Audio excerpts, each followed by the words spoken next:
contribuer à la réussite de ces assises, le gouvernement invite les membres de la diaspora à se mobiliser pour apporter leur concours au forum d'échange et de réflexion.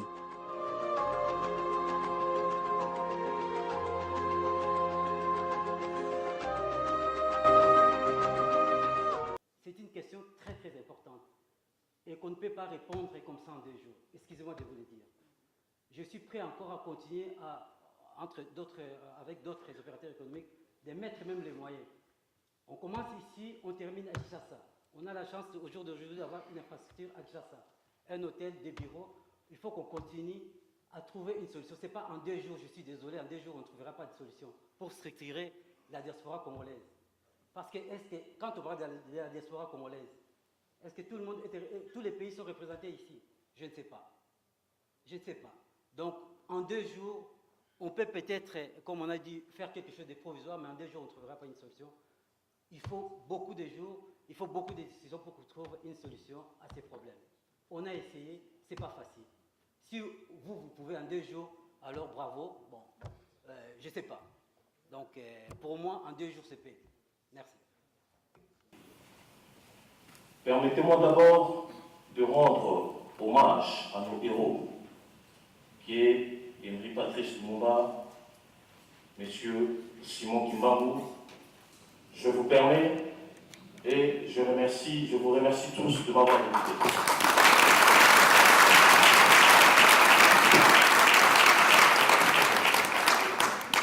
Il y a beaucoup de gens de désespérés, il faut faire cette étude sociologique pour qu'on catégorise et qu'on sache sur quoi appuyer pour que nous puissions aller dans la mesure. Il ne faut pas admettre la loi de Grécha dans ce domaine. C'est-à-dire la mauvaise monnaie chasse le bon. Il ne faut pas que le mauvais Congolais chasse le bon. Le bon qui est là doit aussi continuer à se battre pour démontrer que nous avons une autre image à montrer au monde. Voilà.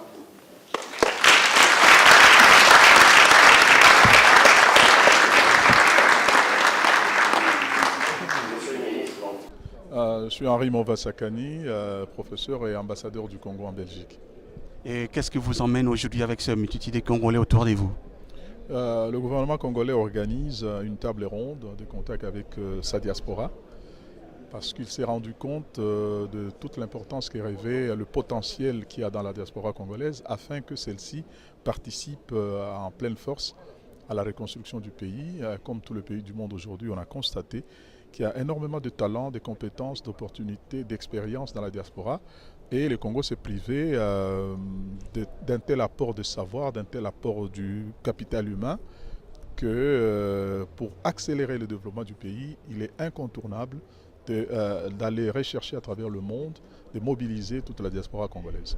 C'est très très important parce qu'à un certain moment, la diaspora se plaignait à cause de tout ce qui est des tracasseries, surtout douanières, qui sont là-bas. Peut-être trouvera une solution ici. Oui, c'est un des sujets qui sera abordé ici. Il y a un certain nombre de préoccupations de la diaspora, mais ce n'est pas à sens unique. Le gouvernement a aussi des demandes par rapport à sa diaspora. Et nous en sommes à un dialogue, à un échange de vues, à la mise en commun des efforts pour que nous puissions positiver sur la question. On a retenu souvent de la diaspora congolaise, généralement la violence ou un certain nombre de comportements néfastes. Je crois que ce n'est pas vrai. Une crème dans la diaspora existe et celle-là est d'un apport indéniable qui est plus rapide. Mais tout le monde, il n'y a pas de bons ou de mauvais citoyens, tout le monde devrait venir dans le moule. Il a été parfois question d'incompréhension et je crois que là, nous pourrions baliser le chemin, nous pourrions nous aider à nous comprendre. Ok, c'est un vrai message pour la diaspora congolaise qui attend beaucoup de ces assises. Nous espérons qu'une solution sera trouvée entre la diaspora et les gouvernements de notre pays qui a aussi besoin de nous pour qu'on puisse ensemble développer ces pays. Vous avez bien résumé l'esprit de la table ronde. Merci beaucoup. Wij zijn een sociale organisatie die zich richten op helpen van migranten en het oversturen van hun geld naar huis en het ontwikkelen van lokale economie. Werken jullie zo samen met een bepaalde Vlaamse vereniging of NGO? Niet met een NGO in Vlaanderen op dit moment, in Vlaanderen. Wij werken samen met IFAD, met de Wereldbank En in Nederland met de Rabobank, maar ook met een organisatie zoals HealthNet. HealthNet is ook in Congo actief om voor met name de ex-militanten te organiseren. Ja, wij helpen de migranten om het geld naar huis te sturen. Dat kunnen ze gratis doen. En met het geld wat ze daarmee verdienen, vandaag zijn dat hoge kosten, wel tot 20% kosten. En dan moet u denken dat als we naar Congo stuurt u meer dan 1 of 2 miljard euro per jaar. Met 20% kosten praten we dan al gauw over 200 of 400 miljoen. En dat extra geld kunnen we gebruiken in Congo om kleine economieën te gaan gebruiken, te gaan opstarten. Je ne m'adresse pas qu'à la diaspora congolaise en Belgique. Ici, nous sommes venus dans le cadre d'une table ronde qui s'adresse à tous les Congolais de la diaspora, qu'il s'agisse de ceux qui vivent en Belgique, mais également de ceux qui vivent un peu partout au monde. Comme vous l'avez vu, c'est une table ronde à laquelle participent les Congolais de tous les horizons. Il y en a qui viennent de l'Australie, de l'Amérique, de l'Asie. La démarche consiste en fait à réfléchir ensemble sur la meilleure façon d'impliquer la diaspora congolaise dans la reconstruction du pays. Aujourd'hui, la dynamique est là. Beaucoup de choses sont faites, mais on ne peut pas les faire sans l'implication de la diaspora. Comme vous l'avez dit tantôt, faire un recensement de gens de la diaspora, je suis tout à fait d'accord. Mais la base, c'est quoi? La base est que tout ce qui est dit ici, je l'ai dit dans mon discours, j'ai entendu de beaux projets. Mais rien ne peut se faire tant qu'il n'y a pas un état de droit. Et pour qu'il y ait un état de droit, il faut qu'il y ait le respect du choix du peuple. Si vous allez investir là-bas, vous de la diaspora, on va vous raqueter, on va vous voler, la douane est chère, et voilà, des pistons, des passe-droits, la corruption. Il faut d'abord commencer par ce qui est fondamental. C'est quoi? Établir un état de droit. Et pour établir un état de droit, respecter d'abord le choix du peuple. Ces peuples-là manifesté de manière libre, peut-être pas libre, mais démocratique. Monsieur le ministre, nous avons vu une forte délégation, toute la diaspora congolaise était témoin. Nous avons vu une très grande délégation d'une mission économique en Afrique, précisément en Angola et en Afrique du Sud. À quand le tour du Congo? Oh, le tour du Congo va venir, certainement. Donc je pense que lorsque nous aurons pu bien élaborer le programme, vous savez, j'ai pris beaucoup de contacts avec des entreprises belges qui sont intéressées par le développement socio-économique du Congo, et je ne doute pas un seul instant, ce sont des missions régionales qui sont accompagnées par la princesse Astrid, mais donc bien sûr que le tour du Congo viendra très prochainement. Monsieur le ministre, nous assistons récemment avec une très grande émotion la mort de plusieurs de nos compatriotes qui viennent de l'Afrique notamment, que ce soit du côté du Maghreb ou du côté du subsaharien, qui viennent échouer au large de l'Italie. N'est-ce pas la conséquence de la mauvaise politique de ne pas pouvoir aider les pays africains de s'émerger? Il y a deux raisons essentielles qu'il faut pointer dans ce drame, parce qu'on parle de vie humaine ici. Et donc, la première, c'est que nous devons absolument aider l'ensemble des pays africains à se développer, justement pour que les gens y trouvent leur place aussi chez eux. Et ça, c'est tout l'objet de la coopération, à côté d'autres comme la diaspora dont nous venons de parler. Mais également, l'Europe doit avoir une politique d'immigration beaucoup plus humaine que ce qu'elle ne peut avoir aujourd'hui à certains moments, et je tiens à le dire. Pensez-vous que si les Congo étaient bien gérés ou bien les ressources financières étaient bien distribuées, il y aura ce degré de pauvreté aujourd'hui pour éviter l'immigration vers l'Europe? Mais il y aura toujours de l'immigration, comme il y a toujours eu de l'immigration, et c'est normal. Aujourd'hui, on vit dans un monde globalisé, dans un monde mondialisé, si je puis dire, et donc il y aura toujours de l'immigration, mais pas une immigration qui fuit de mauvaises conditions de vie, je pense. C'est le cas à présent. Et c'est évidemment le cas aujourd'hui, et c'est tout à fait compréhensible que des gens vivent aujourd'hui dans des situations extrêmement compliquées et qu'ils veuillent vivre mieux. C'est tout à fait humain, c'est tout à fait normal. Mais vous savez, il y a bon nombre de Portugais aujourd'hui qui quittent le Portugal pour aller vivre en Angola. Oui, et quand on retourne le Belge. Et voilà, donc le monde aujourd'hui est un monde qui bouge très vite. Il faut retrouver un certain nombre de fondamentaux humains et sociaux. C'est dont ce monde a le plus besoin au jour d'aujourd'hui. Nous vous remercions. Merci beaucoup. Nous avons un exemple qui frappe. Aujourd'hui, nous mangeons les pondous, qu'on appelle généralement, qui a l'étiquette de Kabea. Et Kabea, vous vous rappelez, c'est un nom purement congolais, mais qui vient du Togo. Celui-là, c'était un parmi nous qui est descendu au pays. On lui a refusé, on lui a compliqué l'administration et il est allé finalement s'installer au Togo. Et aujourd'hui, le marché européen est inondé de matamba, qu'il appelle lui-même, il a écrit. Si vous avez à Matongé, vous achetez un sachet de pondou, c'est écrit Kabeya, c'est écrit matamba, alors qu'au Togo, on n'en a pas ça, parce qu'il était vraiment déçu de son pays. Vous avez une réponse pour ça? Ma réponse, c'est une condamnation. Si ce que vous dites là est vrai, je réprime ça, je condamne avec la dernière énergie. Pour moi, mes sentiments, moi-même qui vous parle ici, j'ai passé une bonne partie de ma vie à l'étranger. J'en sais quelque chose. Je sais comment les Congolais, et même nous jeunes quand on avait des difficultés même à accéder à notre propre ambassade.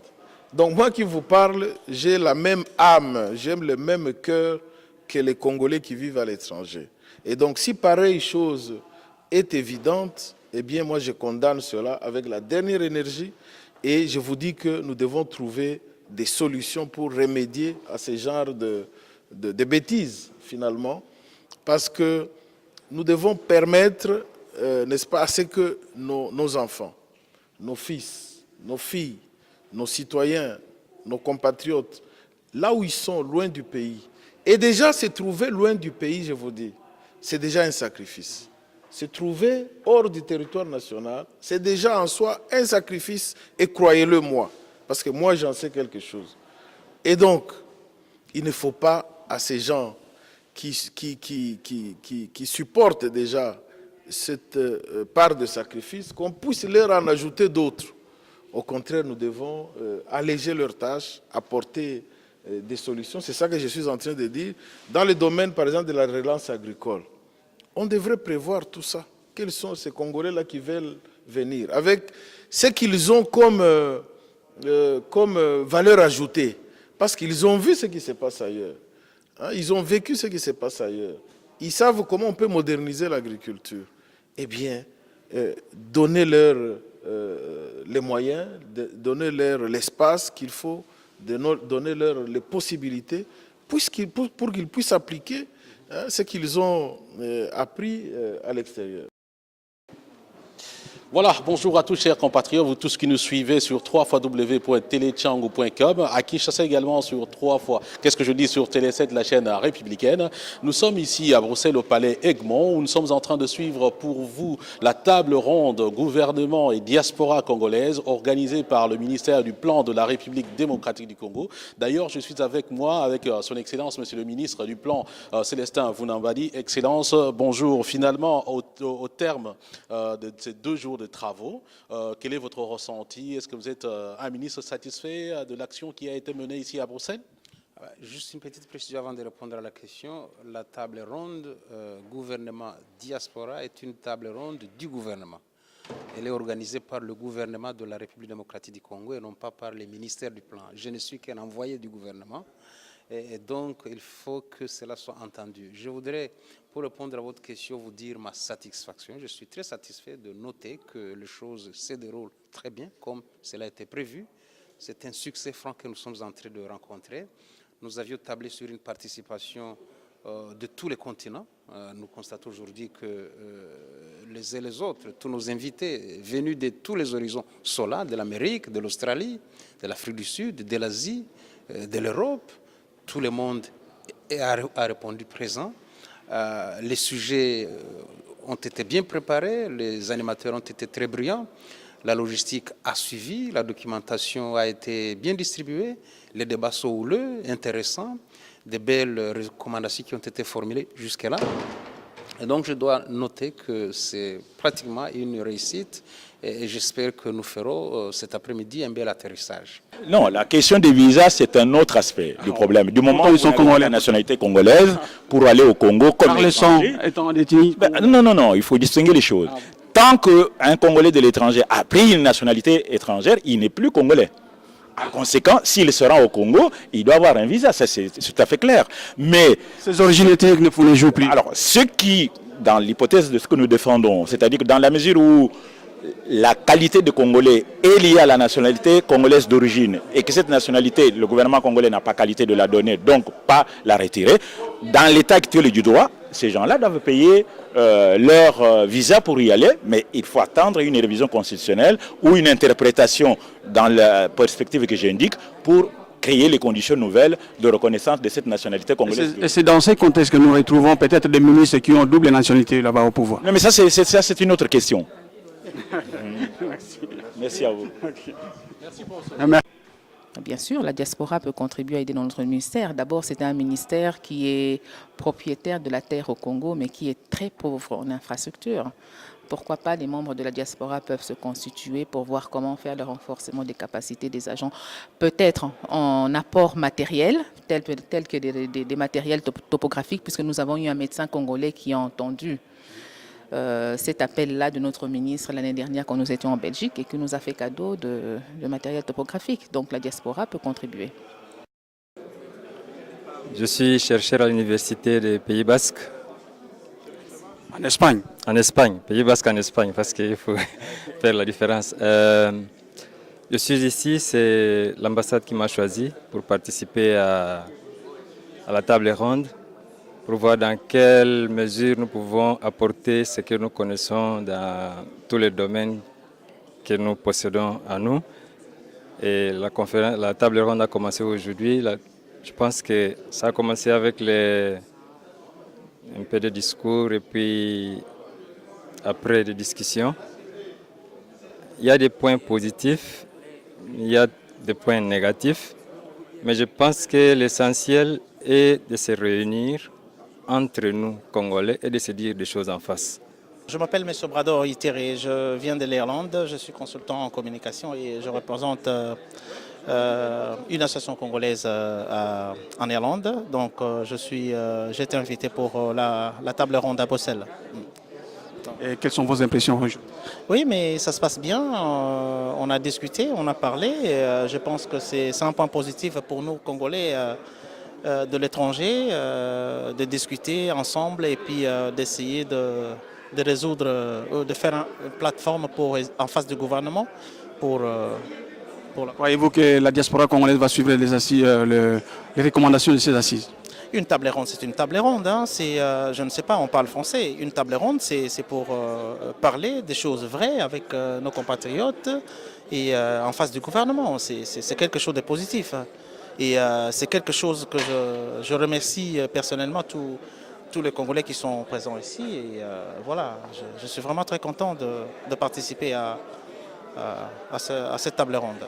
Avez-vous personnellement des projets pour notre grand Congo?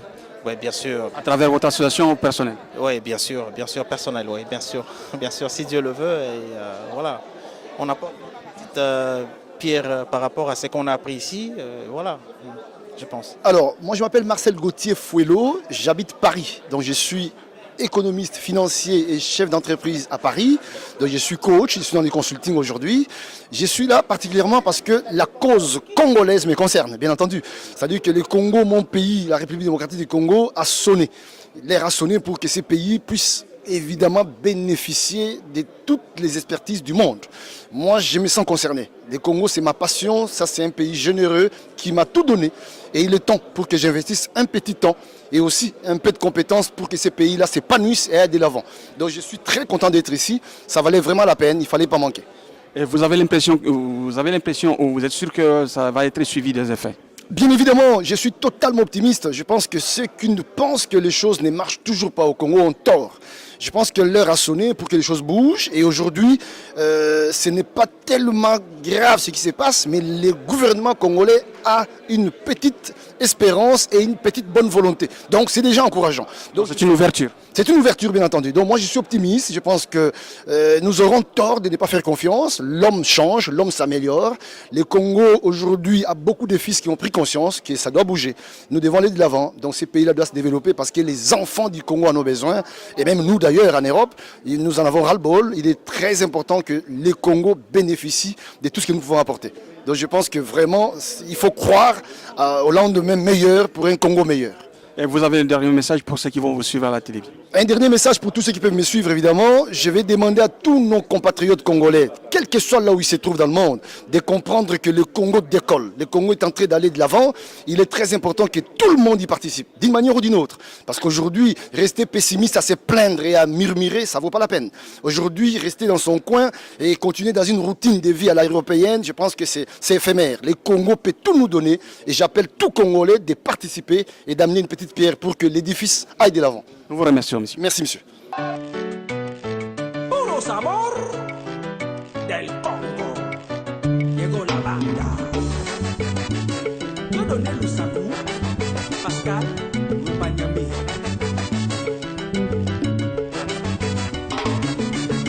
Mama soki amoni ngai, emosoto motema, akosala mansopo te ngai, nazange eloko moko te. Akosala mansopo te ngai nazala bien. Akopesanga bibero soki apilinga libere nzumba moto ekosikana basani ya kobwaka mai ya moto akosangisa elongo na oya piyo kasi akipa ngai te.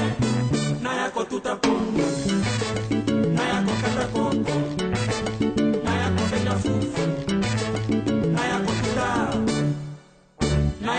pongo, naya kokata koko.